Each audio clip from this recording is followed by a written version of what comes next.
Hello hi dear friends. രാവിലെ തന്നെ ഞാൻ നമ്മുടെ കിളികളുടെ വീട്ടിലേക്ക് കയറുകയാണ് കേട്ടോ.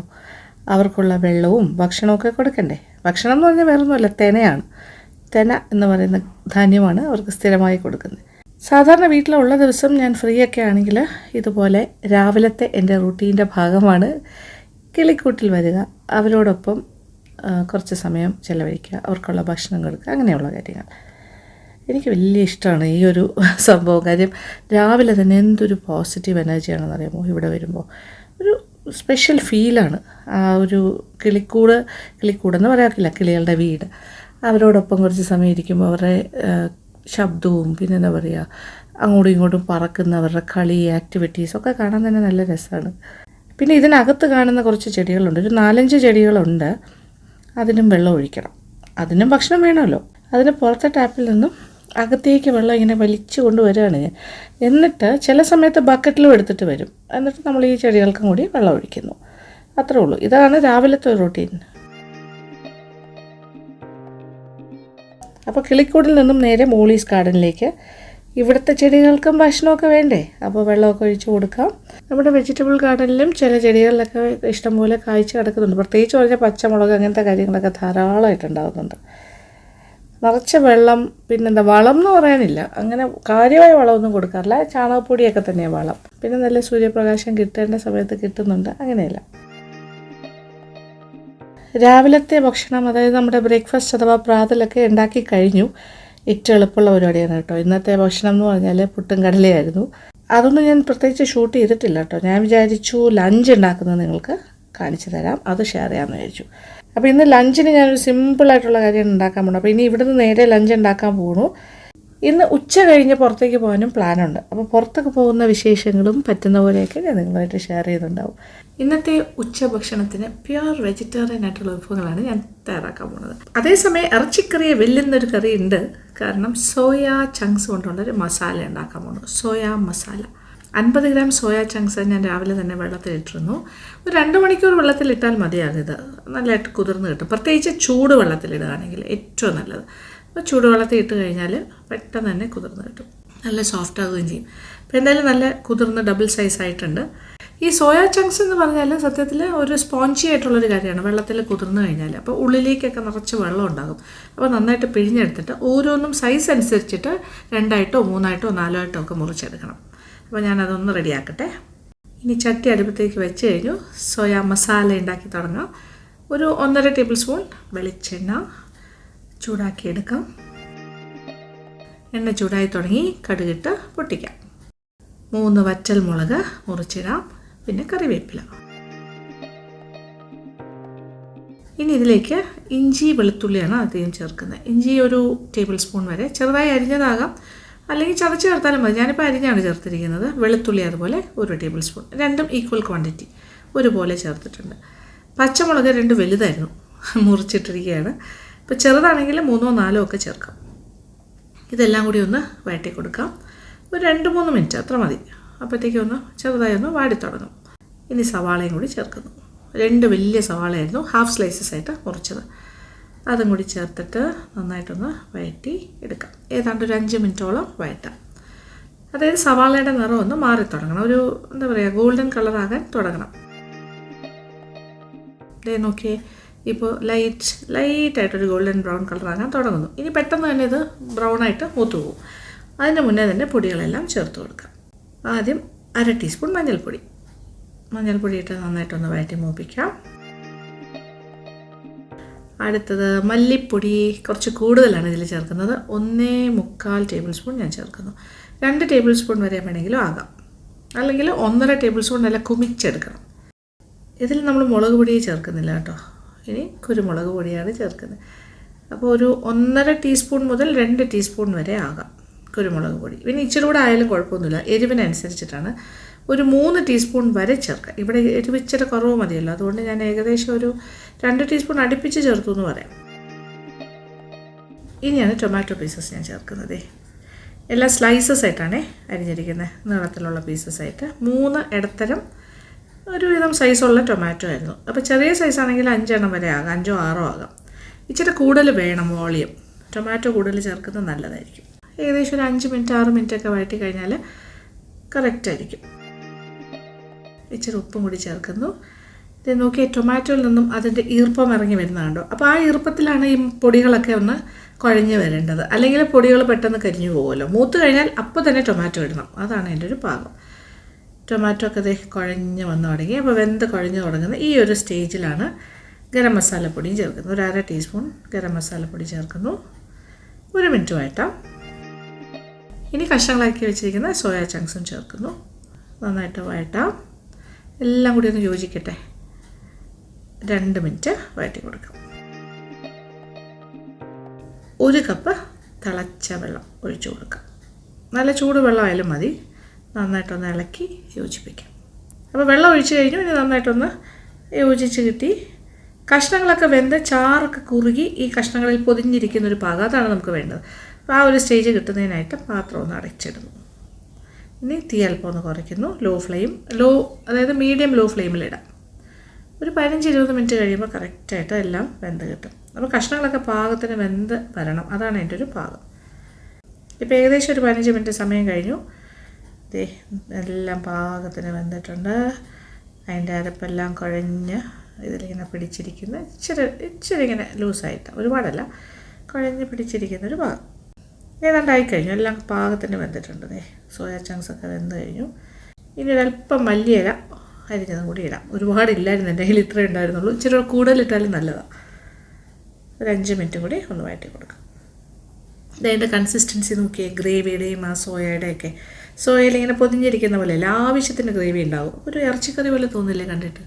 ഇത് സത്യം പറഞ്ഞാൽ നല്ലൊരു മട്ടൺ എന്താ പറയുക മസാലയോ അല്ലെങ്കിൽ ചിക്കൻ മസാലയോ അതല്ലാന്നുണ്ടെങ്കിൽ ഒരു ബീഫ് ഇങ്ങനെ പെരളൻ പോലെയൊക്കെ ഉണ്ടാക്കുന്ന അതുമാതിരി തന്നെ ഇരിക്കും. ടേസ്റ്റും ഒത്തുപോലെ തന്നെയാണ് കേട്ടോ. Very very tasty.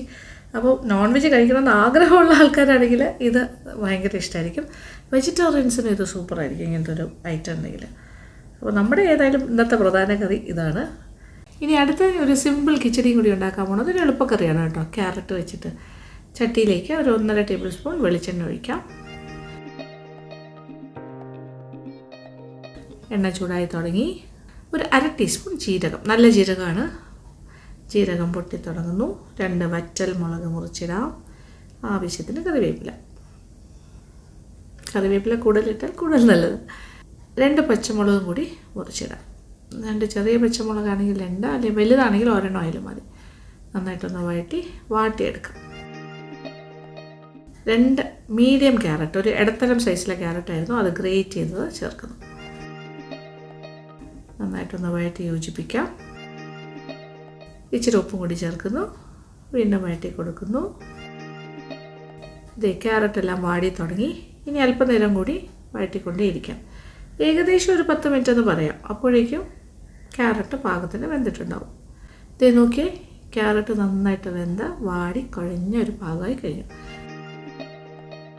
ഈ അടുപ്പിൽ തന്നെ ഇരിക്കട്ടെ, പക്ഷേ തീ ഇല്ലാണ്ടിരിക്കട്ടെ. ഇതൊന്ന് തണുക്കട്ടെ, നന്നായിട്ട് തണുക്കട്ടെ. തണുത്ത കാര്യത്തിലേ തൈര് ഒഴിക്കാൻ പാടുള്ളൂ. ചൂടോടുകൂടി ഒഴിച്ചാൽ തൈര് അത്ര നന്നാവില്ല, പിരിഞ്ഞു പോകും. ഈ തൈര് ഒഴിച്ച് തുടങ്ങാം. ഉടച്ച തൈരാണ്. അധികം പുളിയില്ലാത്ത തൈര് വേണം. ഇത് അധികം പുളിയില്ലാത്ത നമ്മളെ വീട്ടിൽ ഒഴിക്കുന്ന തൈര് തന്നെ. 1 കപ്പ് മുതൽ 1.5 കപ്പ് തൈര് വരെ ഒഴിക്കാം. ഇപ്പം ഞാൻ 1 കപ്പ് തൈര് ഉടച്ചത് ചേർക്കുകയാണേ. നന്നായിട്ടൊന്ന് യോജിപ്പിക്കാം. ഒരു 1/2 കപ്പും കൂടി ചേർക്കുകയാണ്. 1/2 കപ്പ് തൈരും കൂടി വേണം. അതും കൂടി ചേർത്തിട്ട് ഒരു 1/4 കപ്പ് വെള്ളം കൂടി ചേർക്കാം. നന്നായിട്ടൊന്ന് യോജിപ്പിക്കാം. 1 ടേബിൾ സ്പൂൺ പഞ്ചസാരയും കൂടി ചേർക്കാം.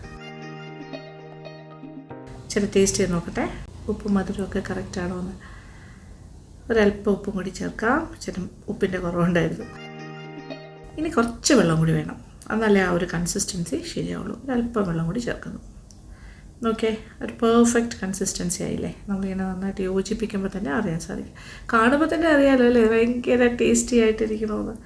സ്റ്റൂ ഗുഡ് കേട്ടോ, ഭയങ്കര ടേസ്റ്റാണ്. സിമ്പിളാണ്, നമുക്ക് ഒരു പണിയില്ല സത്യം പറഞ്ഞാൽ. ഇനി ലാസ്റ്റ് ഇത് ഉണ്ടാക്കി ചേർക്കുക, ഇഷ്ടമായതുകൊണ്ട് ചേർക്കുന്നു. ഒരു 2 ടേബിൾ സ്പൂൺ മല്ലിയില അരിഞ്ഞതും കൂടി ചേർത്ത് ഫിനിഷ് ചെയ്യുന്നു. നന്നായിട്ടൊന്ന് ഇളക്കി കൊടുക്കാം. അങ്ങനെ എളുപ്പത്തിൽ തന്നെ carrot kichadi is also ready. ഇനി വീണ്ടും ഒരു സിമ്പിൾ കറിയിലേക്ക് പോവാണ്. ഒഴിച്ചു കൂട്ടാനാണ്. അപ്പോൾ ഒഴിച്ച് കഴിക്കാനായിട്ട് ഒരു ഒഴിച്ചു കൂട്ടാൻ ഉണ്ടാക്കാമെന്ന് വിചാരിച്ചു. അപ്പോൾ ആദ്യം തന്നെ ഒഴിച്ചു കൂട്ടാൻ വേണ്ടിയിട്ടുള്ള അരപ്പ് റെഡിയാക്കി വെക്കാൻ പോണു. തേങ്ങ ചിരകിയത് 1 കപ്പുണ്ട്. 1 കപ്പ് തന്നെ വേണമെന്നില്ല, ഒരു 3/4 കപ്പായാലും കുഴപ്പമൊന്നുമില്ല. പുളി ഒരു ചെറിയ നെല്ലിക്ക വലുപ്പത്തിൽ മതി.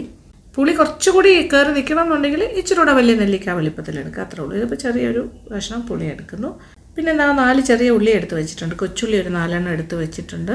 മുളക് പൊടി ചേർക്കുക, 1 ടേബിൾ സ്പൂൺ മുളക് പൊടി, പിരിയൻ മുളകിൻ്റെ പൊടിയാണ്. ഒരു 3/4 മുതൽ 1 ടേബിൾ സ്പൂൺ വരെ ആകുക, എരിവിനനുസരിച്ചിട്ട്. ലെവലായിട്ടാണ് എടുത്തിരിക്കുന്നത്, കുമിച്ചല്ല. മല്ലിപ്പൊടി ഒരു 1/2 ടേബിൾ സ്പൂൺ, മഞ്ഞൾപ്പൊടി 1/2 ടീസ്പൂൺ മതി. ഇതെല്ലാം കൂടി ചേർത്തിട്ട് നല്ല മഷി പോലെ, നല്ല പേസ്റ്റ് രൂപത്തിൽ അരച്ചിട്ട് ഞാൻ തിരിച്ചു വരാം. അപ്പോൾ ഇതാണ് എൻ്റെ പ്രധാനപ്പെട്ട അരപ്പ്. ചീൻചട്ടിയിലേക്ക് 1.5 ടേബിൾ സ്പൂൺ വെളിച്ചെണ്ണ ഒഴിച്ച് ചൂടാക്കാം. എണ്ണ ചൂടായി തുടങ്ങി. 1 ടീസ്പൂൺ കടുക് പൊട്ടി തുടങ്ങിയിട്ടുണ്ട്. ഒരു 3 വറ്റൽമുളക് മുറിച്ചിടുന്നു. കറിവേപ്പില ധാരാളം ഇട്ടിട്ടുണ്ട്. ഇനി ഒരു 5 കൊച്ചുള്ളി വട്ടത്തിൽ അരിഞ്ഞതും കൂടി ചേർക്കാം. നന്നായിട്ടൊന്ന് വഴറ്റി മൂപ്പിക്കാം.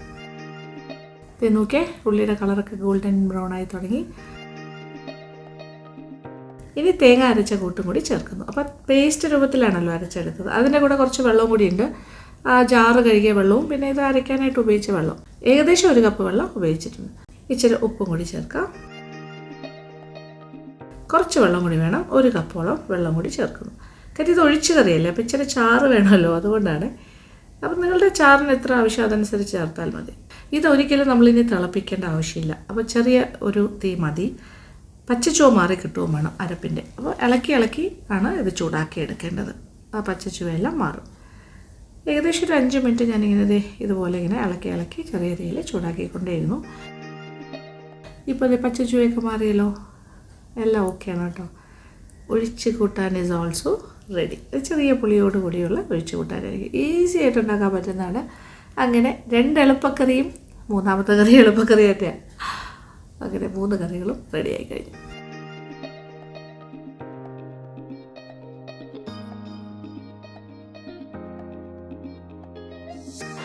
അപ്പോൾ ഇനി വിളമ്പി തുടങ്ങാം. ചോറ് നമ്മുടെ സിമ്പിൾ വെജിറ്റേറിയൻ മീലാണ്. സിമ്പിൾ സോയാ ചങ്ക്സ് മസാല, പിന്നെ നമ്മുടെ സൂപ്പർ സ്റ്റാർ കിച്ചടി, പിന്നെ ഒഴിച്ച് കറി. സിമ്പിൾ ഒഴിച്ച് കറി, ഒഴിച്ച് കൂട്ടാൻ എന്നാണ് പറയുന്നത് ഇവിടെയെല്ലാം, ഒഴിച്ച് കൂട്ടാൻ. അങ്ങനെ ലഞ്ച് തുടങ്ങാൻ പോണു. ഇന്ന് സിമ്പിൾ വെജിറ്റേറിയൻ ലഞ്ച്. വെജിറ്റേറിയൻ എന്ന് പറയുമ്പോൾ ഈ സോയ ഇപ്പോൾ നമുക്ക് വെജിറ്റേറിയനായിട്ട് തന്നെ കൂട്ടുന്നത്. പക്ഷെ ഇറച്ചിയുടെ ടേസ്റ്റ് കേട്ടോ. മസാല ബീഫ് ഒരു മസാലയിൽ പുരട്ടി തുടങ്ങാം അല്ലേ. അങ്ങനെ ഒഴിച്ചു കൂട്ടാനിൽ നമ്മുടെ പുളി ചേർക്കുന്ന ഓരോരുത്തരുടെ ഇഷ്ടം അനുസരിച്ച് ചേർത്താൽ. ചിലർക്ക് കുറച്ച് കൂടുതൽ പുളി ഇഷ്ടമാണ്, ചിലർക്ക് കുറച്ച് ഇഷ്ടം. തുടങ്ങാം. അന്നിക്കുട്ടി സ്റ്റാർട്ട്.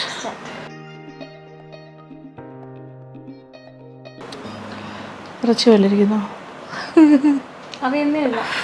സോയാ ചങ്ക്സ് ആണെന്ന് മനസ്സിലാവില്ല. അതേ നോക്കി കാണിച്ചാൽ തോന്നുന്നില്ല. ഒരു മട്ടണോ ബീഫോ ഒക്കെ മസാല ചെയ്യുന്ന പോലെ. ഇത് വെച്ചിട്ട്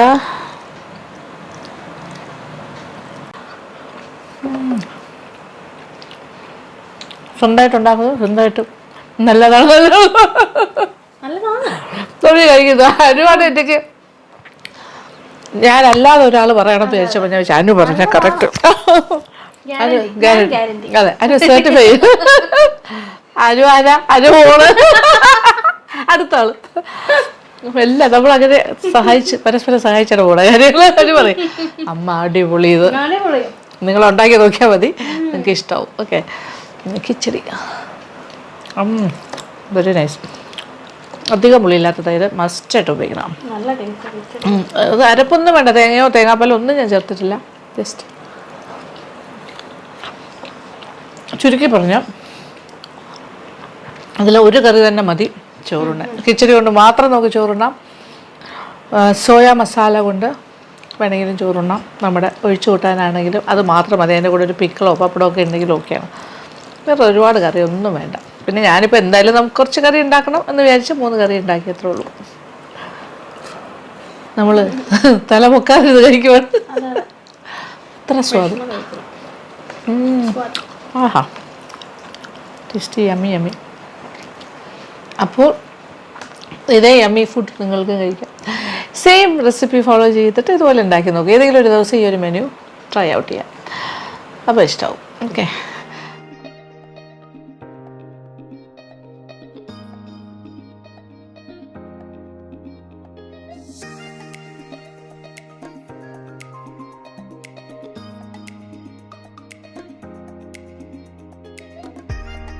അപ്പോൾ ഞാനൊരു യാത്രയിലാണ്. പക്ഷേ ഇതൊരു വലിയ യാത്രയല്ല, ഒരു ചെറിയ യാത്ര.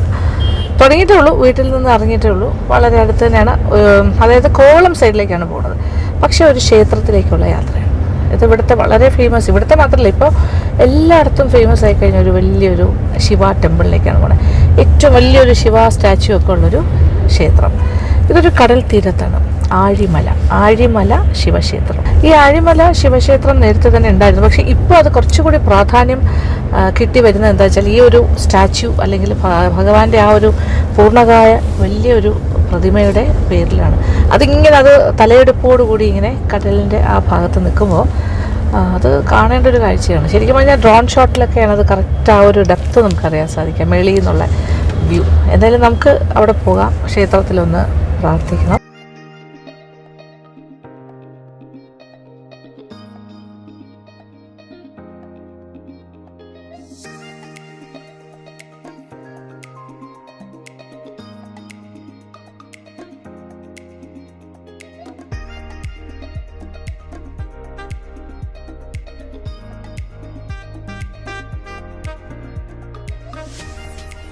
അപ്പോൾ ആഴിമല ക്ഷേത്രത്തിൻ്റെ ഫ്രണ്ടിലെത്തി. ഇദ്ദേഹമാണ് സതീഷിനെ നേരിട്ട് അറിയാം. നമ്മൾ ആ രാത്രി ഫിഷ് റിസോർട്ടും ഫിഷിനൊക്കെ പോയപ്പോൾ മോനെ അയ്യോ അറിയാം.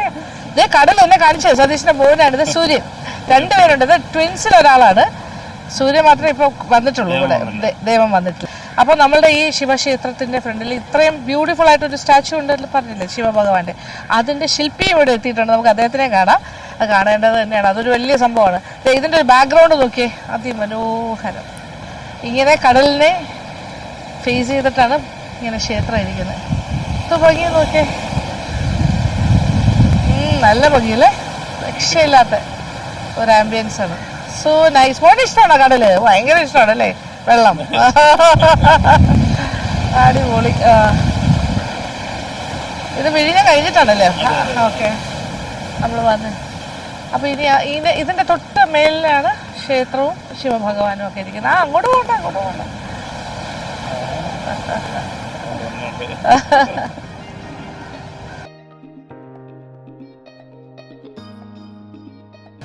അപ്പോൾ നമ്മളിപ്പോൾ പാർക്കിങ്ങിൻ്റെ ആ ഭാഗത്തുനിന്ന് മേളിലേക്ക് കയറുകയാണ്.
ഇത് ശ്രീ വിജീഷ്, അദ്ദേഹമാണ് ഈ ക്ഷേത്ര ജനറൽ സെക്രട്ടറി.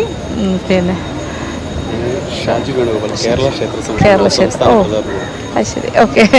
അപ്പോൾ ഇതിനെക്കുറിച്ച് എനിക്ക് കുറച്ച് ഡൗട്ടുണ്ട്. ഇതിപ്പോൾ എത്രയാണ് ഇതിൻ്റെ ഒരു ഹൈറ്റും? 58 അടിയാണ്. ഇവിടെ നിന്നും താഴെ നിന്നും നമുക്ക് 72 അടിയാണ്. 72 അടി.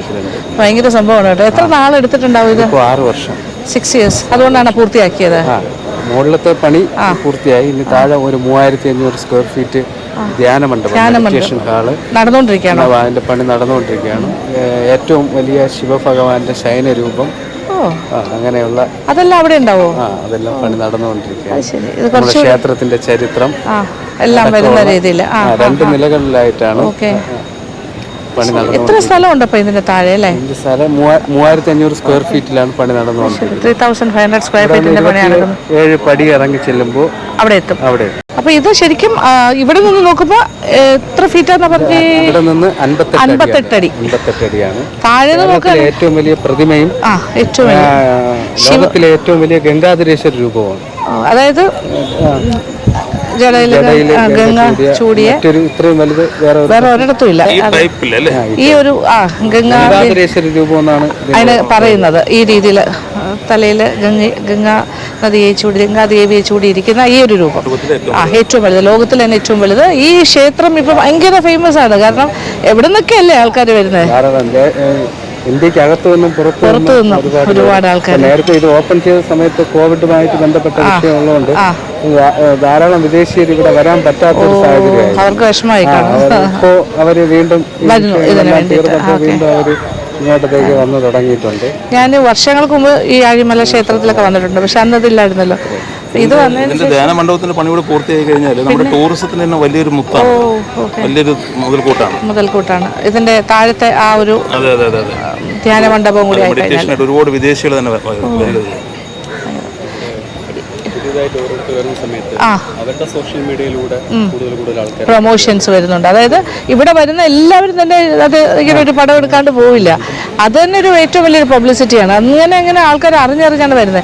ഇത് മൗത്ത് പബ്ലിസിറ്റി തന്നെയാണ് ശരിക്കും പറഞ്ഞാൽ. സോഷ്യൽ മീഡിയയിലൂടെ ഇങ്ങനെ ആൾക്കാർ അറിഞ്ഞ് ഇത് കാണുക എന്ന് പറയുന്നത് തന്നെ ഒരു വലിയ ഭാഗ്യമല്ലേ, ഇവിടെ വന്ന് കാണാനും. വലിയ ശക്തിയുള്ള ദൈവമാണ് കോൺക്രീറ്റിലാണ് ചെയ്തിരിക്കുന്നത്.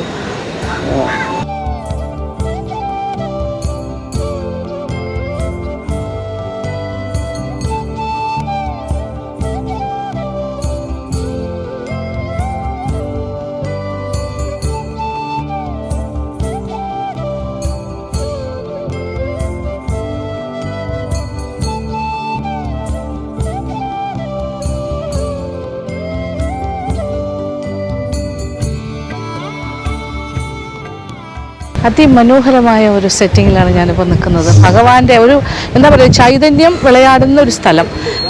ഈ ഇത്രയും ഒരു ക്ഷേത്രം എന്ന് പറയുമ്പോൾ ആഴിമല ശിവക്ഷേത്രം പണ്ട് മുതൽക്കേ ഫേമസ് ആണ്. വളരെ ശക്തിയുള്ള ദൈവമാണ് ശിവഭഗവാൻ.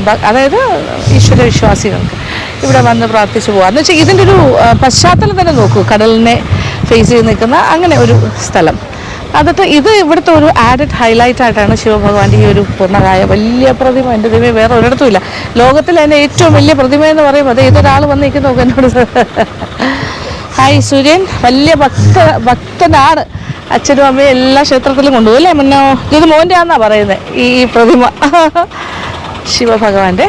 ഓക്കെ, ഒരു കാണേണ്ട ഒരു സ്ഥലമാണ്, വരേണ്ട സ്ഥലമാണ്. അപ്പോൾ ഞാനിപ്പോൾ ഒരു ഹൈറ്റിൽ വന്ന് നിൽക്കുകയാണ്. അതായത് ഇവിടുത്തെ ഒരു ബിൽഡിങ്ങിൻ്റെ മുകളിലായിട്ട് കയറിയിട്ട്. അപ്പോഴാണ് നമുക്കിങ്ങനെ ഈ ലെവലിൽ കാണാൻ പറ്റുന്നത്. താഴെ നിന്ന് നോക്കുമ്പോൾ നമുക്ക് അത്രയൊന്നും കാണാൻ പറ്റില്ല, ഭയങ്കര പൊക്കത്തിലല്ലേ. ഇത് ശരിക്കും ഒരു ഡ്രോൺ ഷോട്ടിലൊക്കെ കാണുമ്പോഴാണ് നമ്മൾ അതിൻ്റെ ഒരു കംപ്ലീറ്റ് ആ ബ്യൂട്ടിഫുൾ വ്യൂ അറിയാൻ പോണത്. ഇവിടെ നിന്ന് എനിക്ക് കാണിച്ചു തരാൻ പറ്റും. ഇങ്ങനെ നോക്കിക്കോളൂ. ഇതിങ്ങനെ വന്നിട്ട് ചുറ്റും ഇങ്ങനെ കടലാണ്. കടൽ തിരമാലകളിങ്ങനെ ഇരമ്പി ഇങ്ങനെ കണ്ടില്ലേ. ഇവിടെ എല്ലാം പാറക്കൂട്ടങ്ങൾ ഇങ്ങനെ വന്ന് അടിച്ച് തിരിച്ചു പോകും. ഇവിടെ വളരെ നന്നായിട്ട് കാർ പാർക്കിങ്ങിന് എല്ലാം അറേഞ്ച് ചെയ്തിട്ടുണ്ട്. ഒരു മെഡിറ്റേഷൻ ഹാൾ വരുന്നു എന്ന് പറയുന്നുണ്ടല്ലോ ഉടനെ തന്നെ. അതും കൂടി വന്നു കഴിയുമ്പോൾ മോർ ദാൻ 3000 സ്ക്വയർ ഫീറ്റിൽ ഇങ്ങനെ നോക്കി ഇങ്ങനെ ഇങ്ങനെ ഒരു കോസ്റ്റൽ ലൈൻ പോകുന്നത്. ആ ഭാഗത്തൊക്കെയാണ് പൂവാറാണ് ആ ഭാഗം. അവിടെ നോക്കിയാൽ അറിയാം. അടിമല്ലത്തുറയെല്ലാം ആ ഭാഗത്താണ് വരുന്നത്. അവിടെ ഒരു നല്ല പള്ളിയൊക്കെ ഉണ്ട് കേട്ടോ. ആ പാറയുടെ മേളിലൊരു പള്ളിയുണ്ട്. അതും മനോഹരമായൊരു സ്ഥലമാണ്. ആ പള്ളിയിലും പോയി നമുക്ക് പ്രാർത്ഥിക്കേണ്ടതാണ്. അത്ര നല്ലൊരു രീതിയിലാണ്. അതായത് ഈ കടലിനെ അഭിമുഖീകരിച്ച് ഇങ്ങനെ നിൽക്കുന്നതെന്ന് പറയുമ്പോൾ നമുക്ക് ചിന്തിക്കാൻ പോലും പറ്റില്ല. അപ്പോൾ അത്ര ആ ഒരു ഫേമസ് ടെമ്പിൾസ് ആൻഡ് ചേർച്ചസ് ഇതെല്ലാം ഇങ്ങനെ ഈ ഭാഗത്തുണ്ട്. ഭയങ്കര തിരക്കാണ് ഇവിടെ മിക്ക ദിവസം. അപ്പോൾ ഞാനിപ്പോൾ ഭാഗ്യത്തിന് നമ്മളിങ്ങനെ വന്നിട്ട് ഈ മേളിലോട്ട് കയറി കുറച്ചുകൂടി വിശാലമായിട്ട് ഭഗവാനെ കാണാമല്ലോ. അപ്പോൾ കറക്റ്റ് ദീപാരാധന സമയത്താണ് ഞാൻ വന്നത്, അതുകൊണ്ട് രസമായി.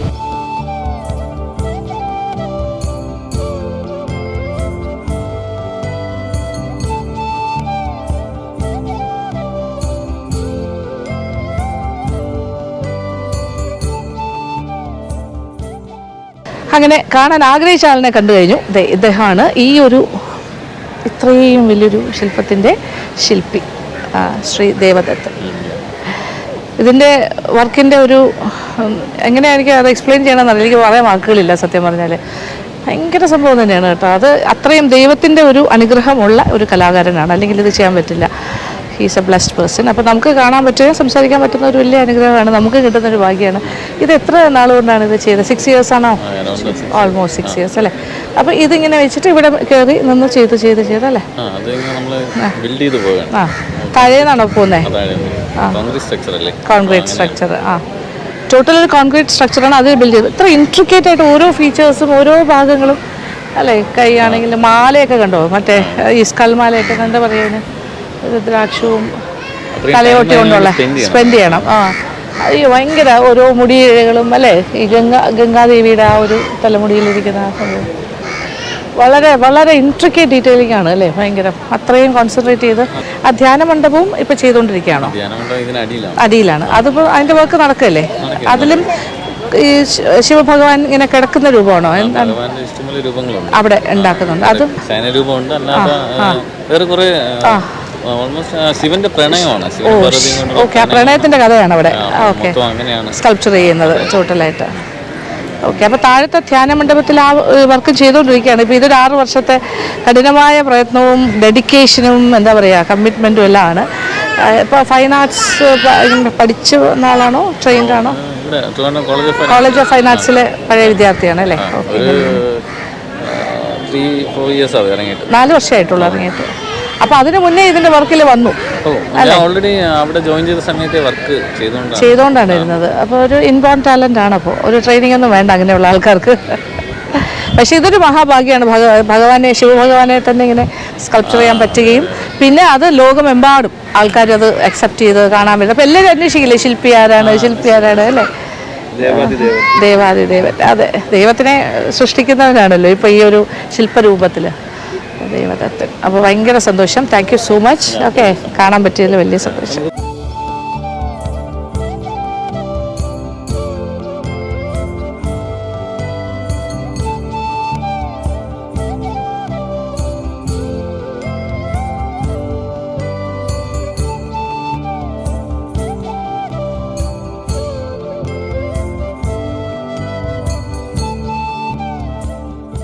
അപ്പോൾ ദീപാരാധന സമയത്തിൻ്റെ ഒരു തിരക്കൊക്കെ ആയിരുന്നു. അത് കഴിഞ്ഞ് മേൽശാന്തി പുറത്തേക്ക് ഇറങ്ങി.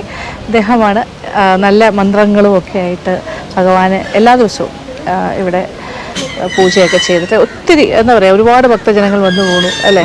ഭയങ്കര ഫേമസ് ആയിക്കൊണ്ടിരിക്കുന്നു ഓരോ ദിവസം ചെല്ലും തോറും. ശക്തിയുണ്ട് ആ മന്ത്രങ്ങൾക്ക്. അതാണ് ദൈവത്തിൻ്റെ ആ ഒരു പ്രഭ ഇങ്ങനെ കൂടി വരുന്നത്. അപ്പോൾ ഇവിടെ ഇപ്പോൾ നമ്മളൊരു ഭയങ്കര ബ്ലസ്ഡ് ക്രൗഡിലാണ് നിൽക്കുന്നത്. ശില്പിയുണ്ട്, പിന്നെ നമ്മുടെ മേൽശാന്തി ഉണ്ട്. എന്തായാലും വളരെ സന്തോഷം ഇവിടെ വന്ന് കണ്ടപ്പോൾ എല്ലാം ഭയങ്കര. ഞാൻ പണ്ട് വന്നിട്ടുണ്ട്. ഇപ്പോൾ ഈ ഒരു സംഭവമൊക്കെ വന്നതിന് ശേഷം ഭഗവാന്റെ ഈ ഒരു ശില്പമൊക്കെ വന്നിട്ട് ഇപ്പോൾ ആദ്യമായിട്ടാണ്.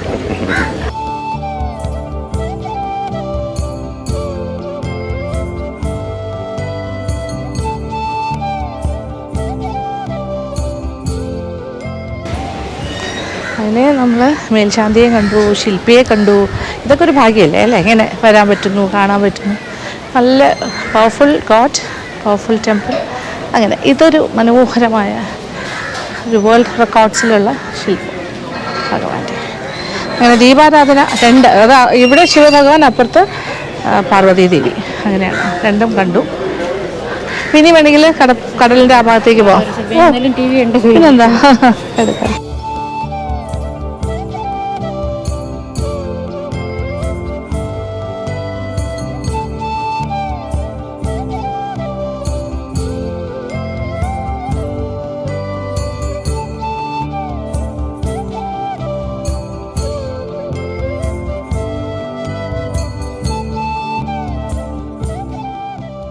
അങ്ങനെ നല്ലൊരു അനുഭവം, ക്ഷേത്ര ദർശനവും ഈ ഒരു എന്താ പറയുക ലോക അത്ഭുതങ്ങളിലൊന്നുപോലെ നമുക്ക് കാണാൻ പറ്റുന്ന നല്ലൊരു ശിവഭഗവാന്റെ സ്റ്റാച്ചുവും അതിൻ്റെ ശില്പിയും. അപ്പോൾ ശില്പവും ശില്പിയും പൂജാരിയും എല്ലാം കണ്ടിട്ടുള്ള ഒരു സന്തോഷത്തിൽ താഴോട്ട് വരികയാണ്. ഇറങ്ങി പോകുന്ന എങ്ങോട്ടാണെന്നല്ലേ, കടലാണ് നേരെ ഫ്രണ്ടിൽ.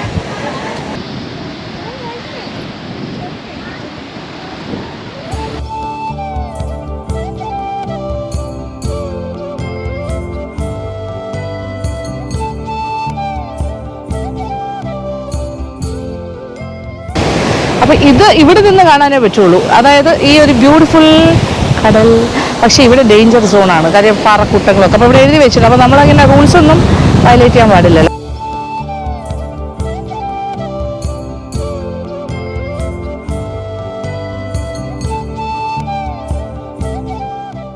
അപ്പോൾ ഇന്നത്തെ എൻ്റെ വിശേഷങ്ങളാണ് ഞാൻ നിങ്ങളുമായിട്ട് ഷെയർ ചെയ്തത്. അതെല്ലാവർക്കും തന്നെ ഇഷ്ടപ്പെട്ടു കാണുമെന്ന് തന്നെ വിചാരിക്കട്ടെ. അപ്പോൾ thank you so much. Thank you for watching and keep on watching Lakshmi Nair vlogs.